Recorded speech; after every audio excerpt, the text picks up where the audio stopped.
Hello అందరికీ welcome to my channel ఆకాశ వీధిలో. ఇవాళ స్టోరీ ఏంటంటే, ఒక పేద బ్రాహ్మణుడు ఉండేవాడు. అతడు చాలా దురాశ కలవాడు. ఒకసారి అతను పని మీద అడవిలో నుండి వెళ్తున్నాడు. మధ్యలో నీటి మడుగు అడ్డం వచ్చింది. ఆ మడుగు అవతల చిన్న గుహ ఉంది. ఆ గుహ ముందు కూర్చుని ఒక పులి ఉంది. పులిని చూసేసరికి బ్రాహ్మణుడికి పై ప్రాణాలు పైకి పోయాయి. పులి చాలా ముసలిది. దానికి నడవడానికి శక్తి లేదు. బ్రాహ్మణుని చూసి చెయ్యెత్తి పిలిచింది.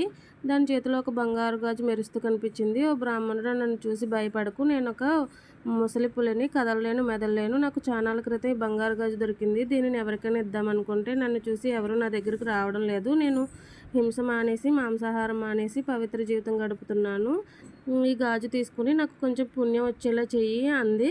అయితే ఫస్ట్ బ్రాహ్మణుడు భయపడ్డాడు, కానీ బంగారు గాజు మీద ఆశ అతని భయాన్ని పోగొట్టింది. ఆ పులి దగ్గరికి వెళ్ళాడు. అంతే, ఒక్కసారిగా అతని మీద కూరికి చంపి తినేసింది.